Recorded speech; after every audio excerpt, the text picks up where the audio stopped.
je t'apprends une technique, je t'apprends à réparer des outils ou à réparer quelque chose, tu vas me le demander une fois, on va se voir un certain temps pour te transmettre le savoir, tu vas pouvoir te démerder toute ta vie.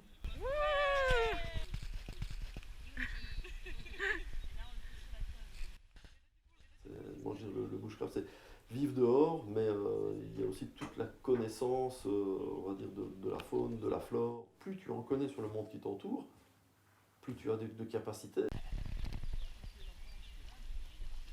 Il faut mettre une priorité sur l'acquisition de compétences, parce que ce que vous avez dans la tête et dans les mains, personne ne pourra vous le prendre. S'il y a une catastrophe, je pourrais m'en tirer mieux que quelqu'un qui a moins de connaissances. Point barre. Tu peux être très bien préparé, d'avoir des connaissances, mais c'est de se rendre compte aussi par l'expérience. Et l'expérience, ça peut être l'expérience, on va dire, du froid, ça peut être l'expérience de la pluie, ça peut être l'expérience du vide.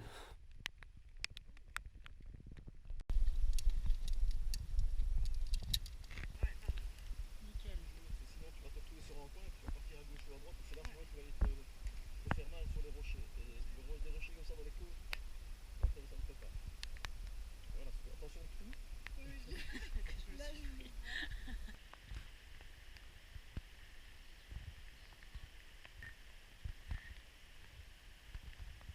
Oui, non, c'est de se dire, voilà, aujourd'hui, bah tiens, je vais pas manger, je vais marcher, je vais mal dormir, je vais un peu voir comment je réagis, où j'en suis par rapport à ça, parce on a accès absolument à tout le temps. Par contre, un autre truc, tu vois, j'ai fait le malin hier en disant ouais, tu sais, mon sac de couchage, J'ai je peur vais tout d'avoir trop habiller, tout le chaud. bazar. Mais en fait, j'ai oublié de le fermer. Ah. Parce qu'il y a une tirette comme les vestes, les tirettes inverses là. Et en fait, j'ai pris les deux tirettes en même temps, je les ai montées sur moi. Les scratchs se sont à peine, tu vois, un peu mis comme ça. Et je me dis, mais enfin, je comprends pas. D'habitude, j'ai chaud dans ce sac. Je comprends pas. Je suis toujours humide, j'ai toujours un peu froid. Et puis vraiment, à 5h du matin, quand je me suis levé, j'ai passé ma main. Ah, mais c'est tout ouvert cette merde quoi. Je comprends pourquoi toute la nuit j'ai dit, mais ça marche pas, mais ça marche pas. À force d'être toujours confronté, on va dire, à un confort qui est tout à fait, on va dire, facile d'accès, on ne se rend plus compte, on va dire, de valeur. Le fait d'avoir une veste chaude, de pouvoir dormir tous les jours dans un lit confortable, d'avoir de l'eau potable, de pouvoir s'abriter en ayant, on va dire, un toit au-dessus de sa tête, et de réclamer, on va dire, tout un panel de choses, c'est de remettre un petit peu l'église au milieu du village. Le monde dans lequel on vit, où on règle tout avec un coup de fil et la carte Visa, ou en cliquant sur une touche pour avoir accès à commander un truc sur Internet et quoi que ce soit, on ne se sent plus capable de le faire soi-même, de réparer quelque chose, de créer quelque chose. Il y a ce sentiment d'incapacité et de dépendance vis-à-vis de tout ce qui nous entoure. Le bushcraft, c'est vraiment la base. C'est une bonne école. C'est une bonne école parce que tu te rends compte avec le bushcraft, comme tu reviens aux choses primaires, c'est-à-dire voilà, tu n'as pas de couteau, tu casses un morceau de silex, tu as quelque chose de tranchant, tu peux fendre un bois avec ou tailler quelque chose.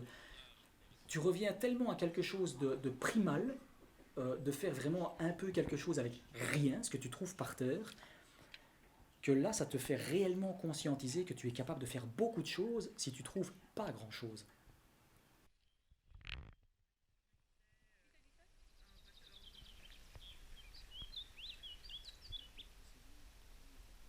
Moi, j'aime bien la forêt, j'aime bien la nature, etc. Donc pour moi, le bushcraft, ben voilà, quand on fait une rando bushcraft, pour moi, c'est l'occasion d'aller me balader dans les bois avec mes potes et passer un super bon moment dans les bois.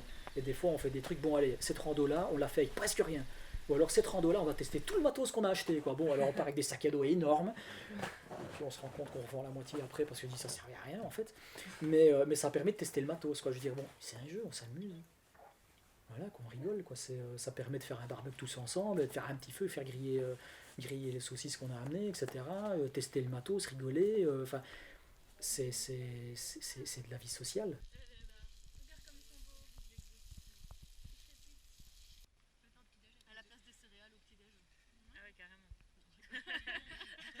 Le concept du survivalisme, c'est être prêt.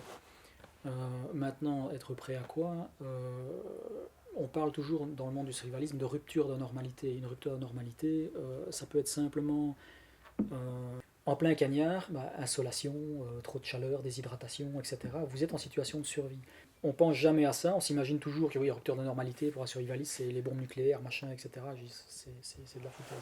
Une rupture de normalité, on peut en vivre une, je veux dire, dans la vie de tous les jours, tout simplement. Un bon survivaliste, le survivaliste, je veux dire, niveau 1, on va dire, il a un EDC. Donc c'est une petite sacoche avec lui où l'inventeur de l'EDC, c'est la maman. Clairement ça. Hein. Dans l'EDC, il y a tout. Voilà, il y a des pansements, il y a des petites flapules pour se laver les yeux avec machin, il y a une petite flapule d'isobétadine, il y a une craie, il y a, je veux dire, de quoi noter, enfin, il y a un petit encas, tout ce qui est possible et imaginable. Et si en plus vous êtes bricoleur, bah, vous rajoutez encore plein de trucs dedans qui vous permettront de, tu vois, petit tournevis cruciforme, machin, couteau suisse, bon, voilà. C'est le DC. Alors ça, le truc, l'outil à tout faire, le Leaderman. Alors, ça coupe, ça visse, ça boulonne, ça serre, ça peint, ça scie, ça fait plein de trucs. C'est vraiment le machin à avoir. Et puis un jour, tu t'en as marre de porter cette espèce de gros sac partout, parce qu'il ne faut pas rêver. C'est bien d'avoir un EDC, mais c'est contraignant, t'as cette espèce de truc, ouais, ça j'ai toujours tout. Et puis le jour où tu ne l'as pas, tu te dis, mais mon Dieu, comment je vais faire sans? C'est complètement ridicule, puisqu'on a une faculté d'adaptation. En fait, ce qu'il y a, c'est que c'est juste une aide par rapport à des circonstances que tu pourrais éventuellement rencontrer. J'ai des tampons. Non, mais non, pour moi, ça va avoir l'air con, mais c'est toujours dans le but, en fait, d'aider. Parce que des fois, bon, ben voilà, tu sors, t'es en groupe, etc. Puis t'as la nana, je suis pas bien, je suis embêté. Tout. Mais ok, ça va, tiens, serre-toi. Je veux dire, c'est con, mais.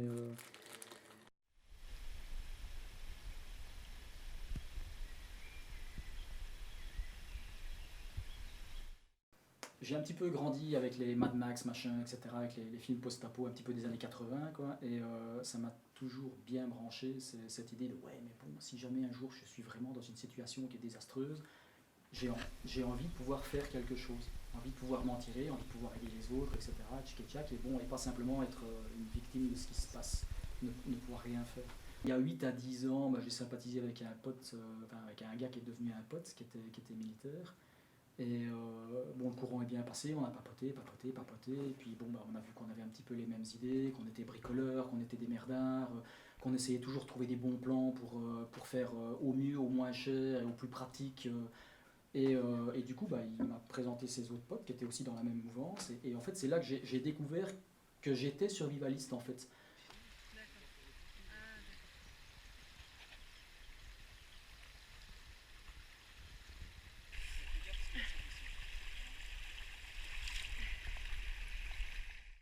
Au début, quand j'avais fait mon EDC, parce que bon, mes potes m'avaient appris à faire mon EDC, etc. Et puis bon, la première fois que je me suis pointé avec mon EDC chez des amis, il me dit, mais t'es un parano, toi. T'es pas bien, Je dis non. Et c'est quelque chose, au début, je vais pas dire que j'ai eu à en souffrir, parce que depuis tout petit, ce genre de colibé-là, comme je suis tireur sportif aussi depuis que je suis tout petit, à chaque fois que je parlais de mon sport, t'es un fou, t'es un agressif, je dis non, t'as rien compris, on fait du sport, c'est tout, ça n'a rien de méchant, ça n'a rien de violent.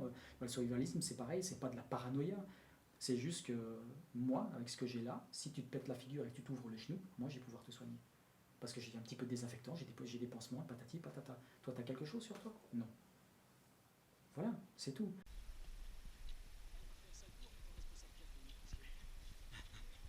Le terme survivalisme m'embête fortement parce que ce n'est pas, on va dire, survivalisme, c'est un terme générique qu'on utilise maintenant. Bon, moi j'ai pas de bunker à la maison, je n'ai pas de bombe H non plus, je vois pas l'intérêt. Ce sont des petites minorités qui sont des extrêmes, et on montre ces gens-là en général aux nouvelles parce que ça fait de l'audimat. Le pire des scénarios, on peut imaginer ce qu'on veut. Un des pires que je pourrais avoir en tête sans partir dans des délires un petit peu genre jeu PC, etc.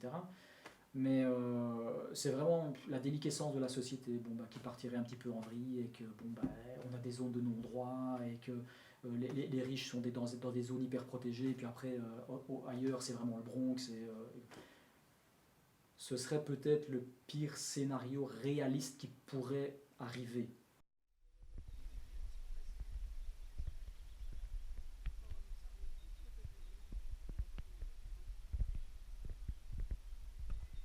il faut se dire, ok, la vie, c'est ça, il y a des beaux côtés, c'est beau, etc. Mais il y a aussi des coups durs qui peuvent arriver. En janvier, j'ai perdu mon plus gros fournisseur, mes revenus, ça a été vraiment très violent, quoi. Maintenant, c'est très très juste et il faut que je fasse vraiment très attention. Mais en même temps, je suis équipé. J'ai des réserves de bouffe pour 1 an dans ma cave. Les coups durs, il faut un peu en faire une liste un peu exhaustive et surtout l'accepter. Se dire, ça peut m'arriver. Mais j'ai accepté aussi que je ne peux pas tout contrôler.